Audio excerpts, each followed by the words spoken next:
Hey guys, it's Nick from Three Forks, and glad to have you back for another one of these video devotionals.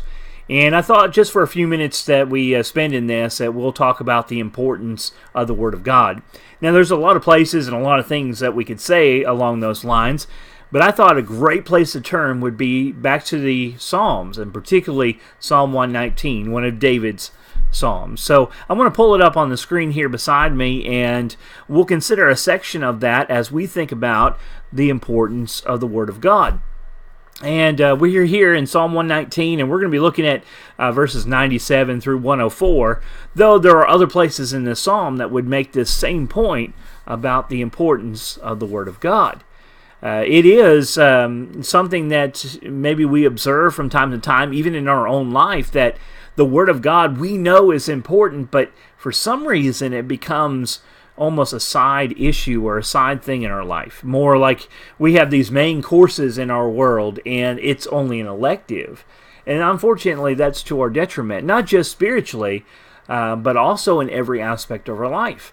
And I think David makes the point here. So let's read this here together. Verse 97, he says, "Oh, how I love your law.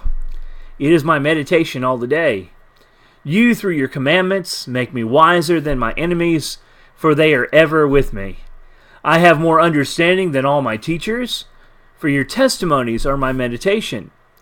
I understand more than the ancients, because I keep your precepts.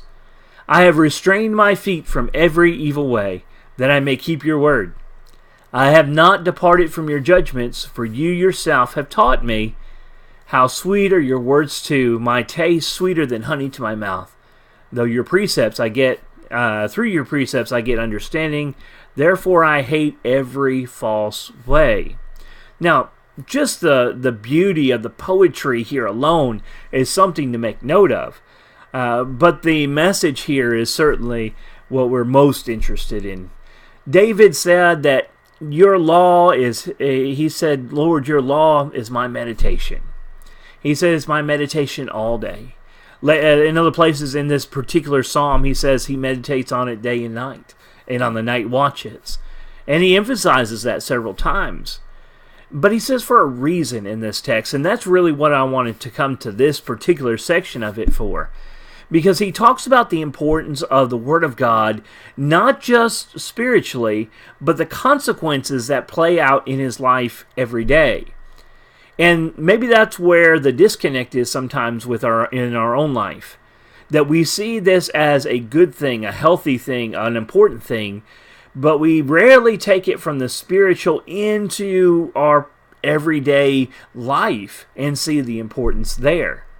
But certainly it's important in everything we do.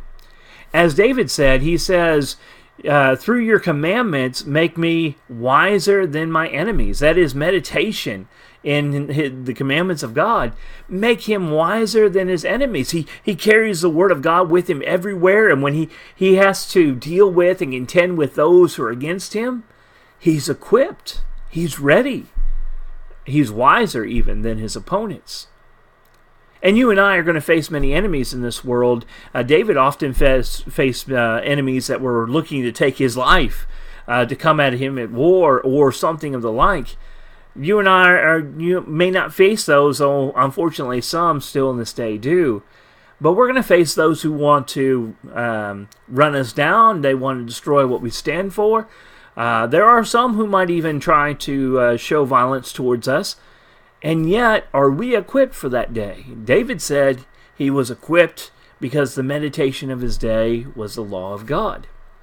And I think I should make this point here. This doesn't mean that David just sat there with a scroll all day reading the Word of God. How could he get anything else done?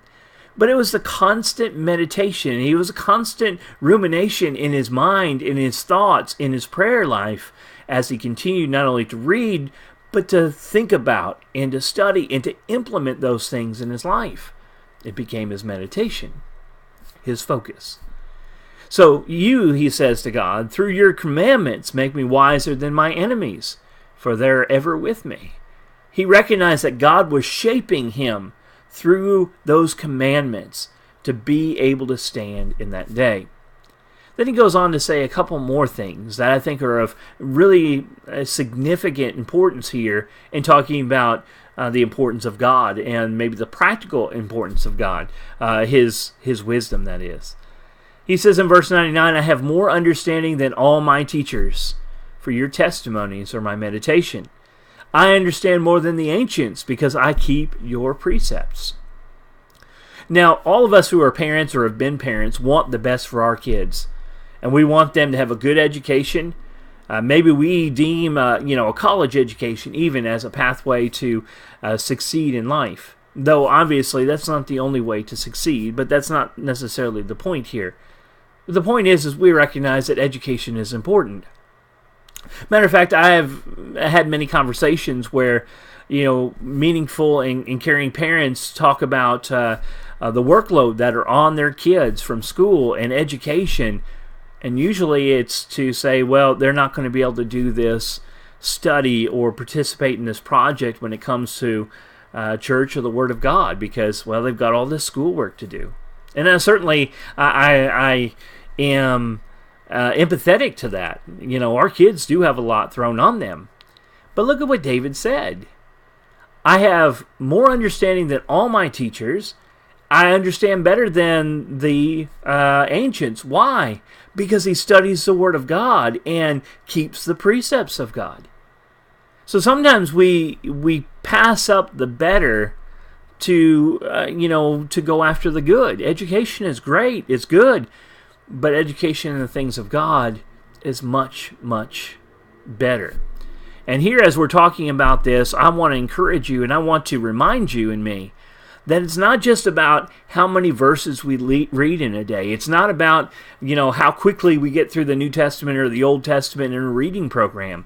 I'm not trying to belittle those things. They're important. They have their place, and they can be a good, healthy part of our study and spiritual life.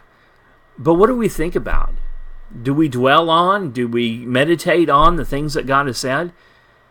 If so, I think we would come to a same understanding as David did of just how sweet the words of God are. They're like honey to our mouth.